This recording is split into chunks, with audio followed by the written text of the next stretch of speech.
They left my 8-year-old daughter mopping the kitchen floor, while they took her cousin out for ice cream in a pink dress. Why? Because they said she wasn't their real granddaughter. This isn't a story about chores. It's about love with conditions. About how a child learns where she stands not through words, but through who gets chosen and who gets forgotten. You've seen the thumbnail, you've read the title, but what really happened that day and what came after might surprise you. It took us weeks of rewriting voice refinement and emotional layering to bring you this true-to-heart narrative. Because somewhere out there, a child still believes she's not enough. And this story is how we remind her she always was. Stay till the end because the twist will break your heart, and then put it back together. The floor was cold under her knees. Emma gripped the mop like it was part of her, pushing and pulling it across the tile, chasing streaks of dried orange juice and cake crumbs. Her sleeves were rolled up. Her socks were damp. She was only 8. From the kitchen window she could see the driveway. Grandma stood there smiling brightly, fixing the bow on Madison's pink dress. Her cousin was spinning, laughing, the sound faint through the glass. Behind them, the car trunk was open. A cooler, 2 picnic bags, a beach towel. The family day Grandma had planned. Emma had heard them talking about it the night before. "She's excited," Madison's mom had said. "It'll be special. Just us." The word us had landed like a stone. Emma had looked up from her cereal, but no one had looked back. Now outside, the engine purred. The trunk shut. The doors slammed in rhythm. Laughter. A quick honk. And then they were gone. No goodbye. No maybe next time. Just the echo of tires on gravel. Emma stood up slowly, the mop dripping beside her. There was a slice of cake left on the counter, left over from Madison's school party the day before. Emma reached for it, then paused. She opened the fridge, took out a small plastic container of chopped carrots, closed the door. She ate standing up barefoot next to the sink. The mop bucket was still there. The water had turned cloudy. Floating crumbs bobbed like forgotten promises. She dipped the mop again. Sophie came home later than usual that night. Double shift. She dropped her keys with a sigh, took off her shoes, and paused. The kitchen was clean. Too clean. The smell of disinfectant clung to the air like something trying too hard to cover something up. Then she saw Emma asleep on the living room rug, wrapped in a towel, cheek pressed against the floor. The mop was beside her like a guard dog. Sophie knelt down, brushed hair from Emma's face. The girl didn't stir. On the inside of her arm was a faint red mark, a floor burn maybe. Or maybe not. Next to her hand was a torn paper towel. Something written in marker. 4 words. "I'm not like them." Sophie froze. It wasn't dramatic. It wasn't even angry. It was honest. And that more than anything terrified her. Because it meant Emma had stopped hoping someone would fix it. She'd started believing it was just the way things were. And that's how it begins. Not with screaming, not with slamming doors, but with quiet, ordinary things. A mop, a missing goodbye, and a little girl who learns she's just background in someone else's family photo. Sophie never planned to come back. After the divorce, after the mess of court dates and lawyer calls, she told herself she'd figure it out on her own. Get a tiny apartment, maybe share a space with someone from work, scrape together enough to keep Emma in the same school. But when her brother offered the basement, she said yes. At first, it felt like a safety net. Grandma had even smiled. "We'll make space," she'd said, moving an old sewing machine aside like it meant something. Emma had been excited. "We'll be closer to Maddie." Sophie had nodded, not trusting herself to speak. The first few weeks were quiet, tense, but polite. Emma helped around the house. She was good at that. She folded towels without being asked, lined up her shoes neatly by the door, drew thank you notes, and taped them to the fridge. No one ever said it aloud, but Sophie saw it. Emma was trying to earn her place. And Sophie let her.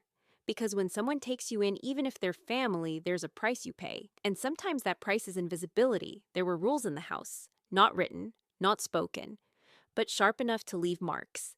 Madison got the pink cereal bowl. Emma got the chipped white one. Madison's name was on the calendar, school plays, dance recitals, picture day. Emma's events came and went without mention. One morning, Sophie found 2 lunchboxes packed on the counter. One had a sweet note and a juice box with Madison's favorite cartoon. The other, plain sandwich, no drink. Emma didn't complain. She simply took it, smiled, and said, "It's okay. I like plain." Sophie watched her walk out the door and felt something crack in her chest. But she still said nothing. Because she didn't want to seem ungrateful. Because there's no easy way to say thank you for letting us stay. But also this hurts. The nights were the hardest. Sophie worked late. Emma often finished homework at the kitchen table alone, under the yellow kitchen light that buzzed slightly. Sometimes she'd leave little drawings for Grandma. Once a pencil sketch of a teacup. Once a doodle of Madison and her holding hands. None of them were kept. One night, Sophie caught Grandma tossing a drawing in the trash. No malice, no drama, just a shrug. "She likes to doodle, huh?" Grandma said. Sophie wanted to say, "That one took her an hour. She used your favorite color. She wrote your name in cursive because you once said it was pretty." But instead, she nodded. "Yeah, she does." One Friday, Emma came home with a certificate. It was for kindness. She'd helped a classmate pick up his books in the rain. She showed it to Grandma. "Oh, that's nice, sweetie," Grandma said, glancing at it once, before turning back to her phone. Emma folded it in half, quietly, as if it didn't matter after all. Later that night, Sophie found the certificate tucked behind Emma's pillow, creased but kept. That's when she knew her daughter was still trying, still hoping, and that terrified her more than anything. Because in that house, kindness wasn't seen. It was tolerated, dismissed, eventually forgotten. And the rules never had to be said out loud, because Emma had already learned them, all of them. There were 12 cupcakes, each topped with pink frosting, rainbow sprinkles, and a small silver candle. Madison's 9th birthday. The dining table was covered in a unicorn tablecloth. Chairs were wrapped in pastel streamers. Goodie bags stood in a neat row, each tagged with a child's name in calligraphy. Sophie had helped tape the balloons. Emma had folded the napkins into triangles. No one asked her to, but she wanted to be part of something. She even drew a happy birthday sign in glitter glue. When she showed it to Grandma, the woman smiled tight and said, "How thoughtful, sweetheart," before tucking it behind a stack of paper plates. As kids poured in with noise and wrapping paper, Emma sat on the stairs, hair brushed, a blue dress, her best sandals. She clutched a small gift she'd made, a friendship bracelet for Madison. It wasn't perfect, but she'd spent hours picking the beads. Sophie spotted her from the kitchen. "Hey," she whispered. "Aren't you going to join them?" Emma hesitated. "I didn't get an invitation." Sophie frowned. "It's family. You live here." She walked into the kitchen and found Madison's mom near the sink. "She's been looking forward to it," Sophie said quietly. "Emma even made something." "Oh." Madison's mom blinked. "I didn't think she'd be attending. It's mostly her school friends, you know." Then came the line. "She's not really part of the plan." Sophie froze. Outside, Madison giggled as someone started a game of musical chairs. Inside, the silence hit harder than any slap could have. Emma stood up slowly from the steps, placed the bracelet into her pocket. "I can help clean," after she mumbled. Grandma appeared behind her. "That would be nice of you, sweetie." Emma nodded. And that moment, that nod broke something inside Sophie. Not because it was angry, but because it wasn't. Because it was too calm, too practiced. Like Emma already knew her place. Emma didn't cry. She walked into the kitchen, poured herself a glass of water, and sat by the fridge. No one noticed. But Sophie watched from the doorway, watched her daughter cross her legs, just like Grandma did, trying to mimic the posture of someone who belongs. Only difference. No one ever offered her a chair. Later that night, after the cupcakes had vanished and the guests had gone home, Sophie went to the living room. Emma was picking up wrapping paper. Madison had gone to bed with a pile of new toys. Grandma was sipping wine, humming along with the dishwasher. Sophie walked over and sat next to Emma. "You didn't eat any cake." "I wasn't hungry," Emma lied. Sophie looked into her eyes. "You know you didn't do anything wrong, right?" Emma nodded, then paused. If I had been invited, would they have let me eat? And just like that, the truth wasn't hidden anymore. That night, Sophie lay awake staring at the ceiling. Emma slept beside her on the pull-out couch. Her little hand was curled into a loose fist resting on her chest. She breathed slowly, lips slightly parted. But Sophie couldn't breathe. She kept replaying it. The party, the bracelet, the question. If I had been invited, would they have let me eat? It wasn't said with anger. It was worse than that.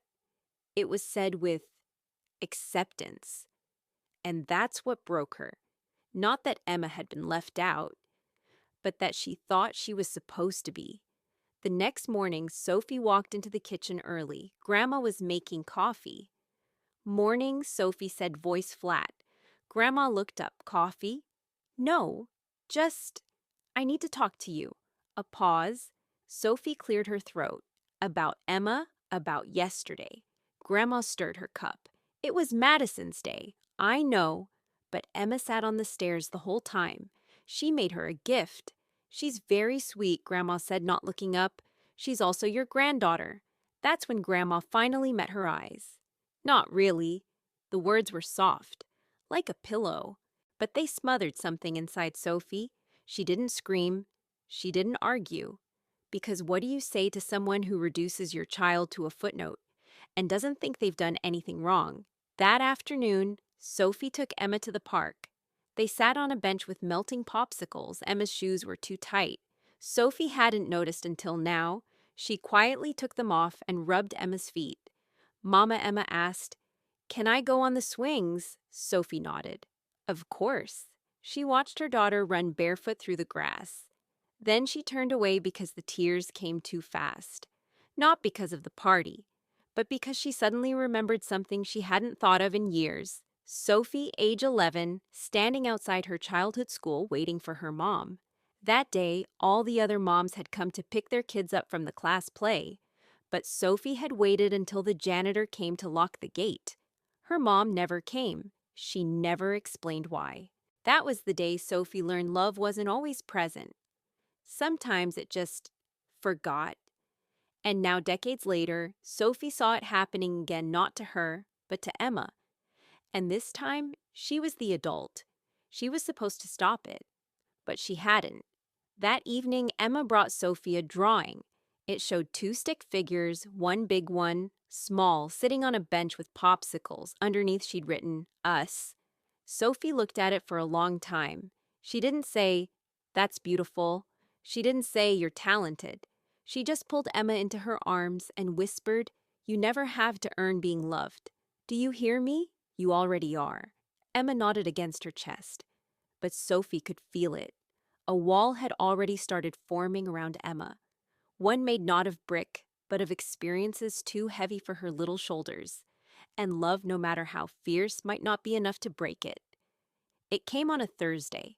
A plain white envelope. No stamp, no return address. Just Sophie's name handwritten in uneven script.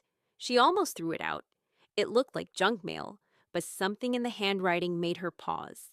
It looked familiar. She opened it slowly, careful not to tear the edges.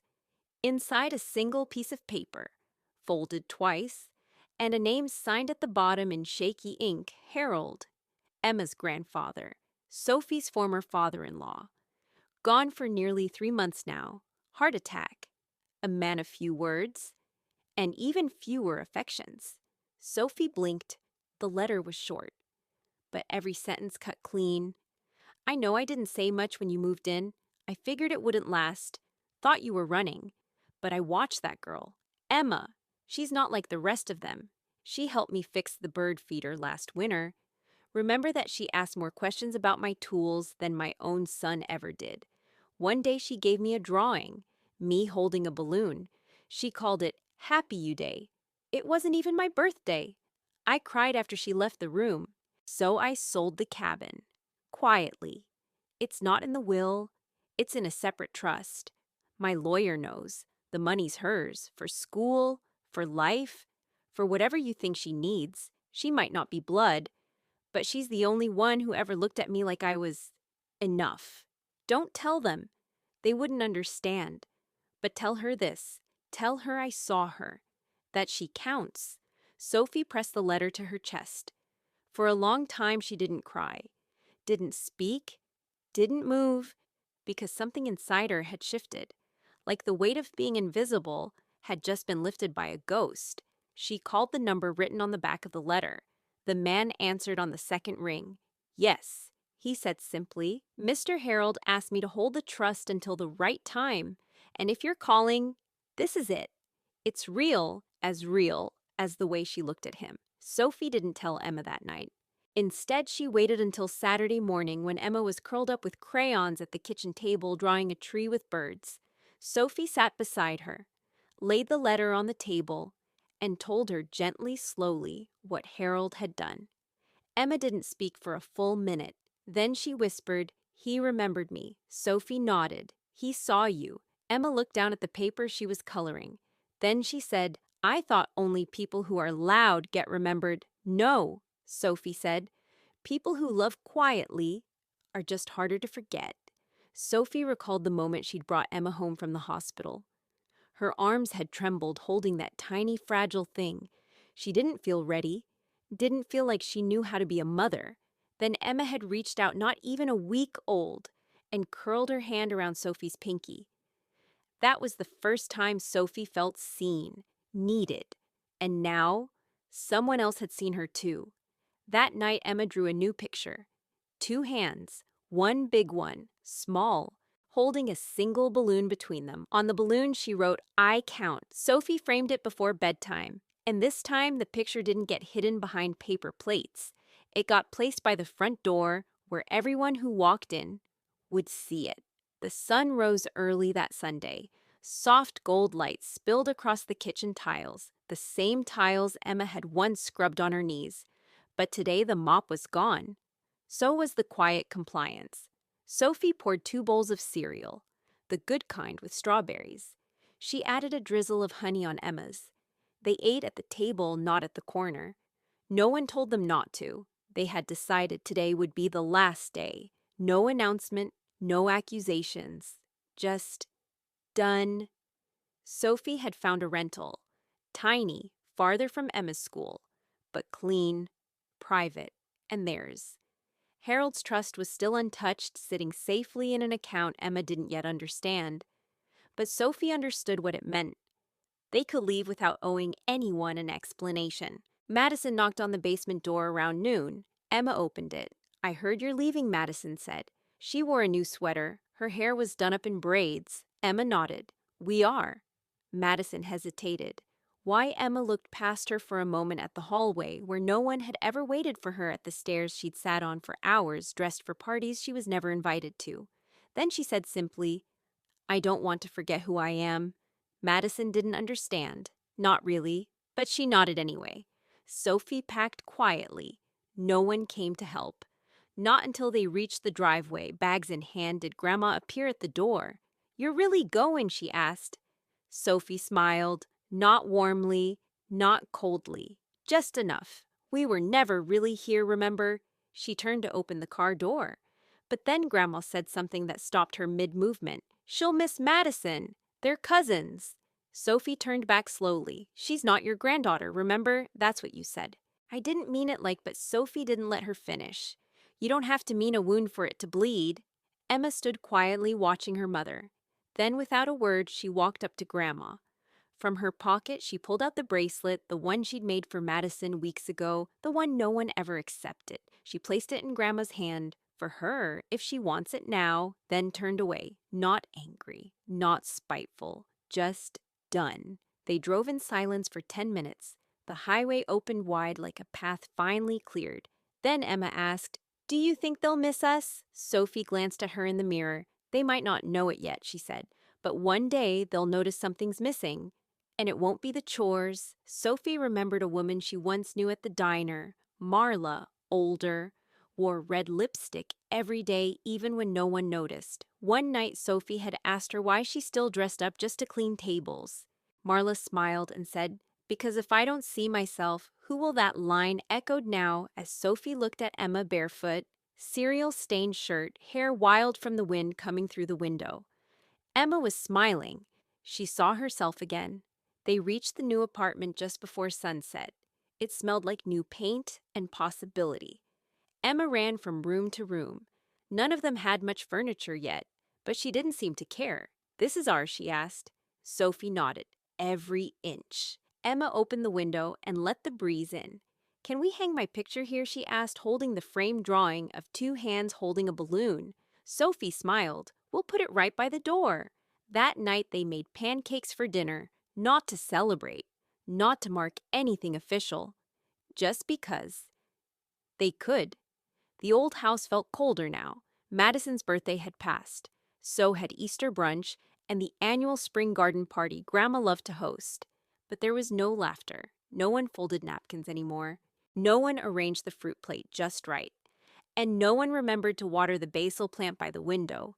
It had started to wilt. One rainy afternoon, Grandma decided to clean out Harold's study. She hadn't touched it in months, not since the funeral. The room still smelled like pipe tobacco and old paper. His chair still leaned to the left like he'd just gotten up. She opened a drawer looking for a blank notebook. What she found instead was a photo album. Thick, heavy, covered in dust. She flipped it open. First pages were old, yellowed pictures, her wedding, her children, Christmas mornings, all smiles and ribbons. Then she saw a photo she didn't remember printing. Emma. She must have been 6, sitting cross-legged on the porch, a crumpled drawing in one hand, the other holding out a cookie to Harold. He wasn't smiling with his mouth, but his eyes, soft crinkled, were locked on her, like she was saying something important even in silence. And he was listening. The photo was placed beside another one. Madison dressed for a recital, hair perfect, medals around her neck, standing tall, sharp, clear, beautiful. But Grandma couldn't stop looking at the first one, the one with the cookie, the crumpled paper, the quiet, the one that felt real. That night she walked into the living room and picked up the framed family photo on the mantel. She removed it. In its place, she quietly slid in the picture of Emma and Harold. No one noticed at first, not until guests came for dinner the following week. Madison saw it first. "Is that Emma?" she asked, blinking. "Why is she up there?" Grandma didn't answer right away. She just stared at the photo. Then she whispered, "Because he chose her." There was no fanfare, no dramatic pause. Just an old woman sitting in a chair that no longer rocked, realizing she'd framed the wrong granddaughter all these years. Years ago, before Harold retired, he told Grandma something she never quite understood. They were at a family reunion. Everyone was loud, eating ribs, laughing over card games. He was sitting on the porch watching. She asked him why he looked so distant. He said, "Sometimes the ones who belong the most are the ones who don't need to announce it." At the time, she thought he was talking about himself, but now she realized he'd been talking about Emma. In the weeks that followed, things changed, but not loudly. Grandma started folding napkins again.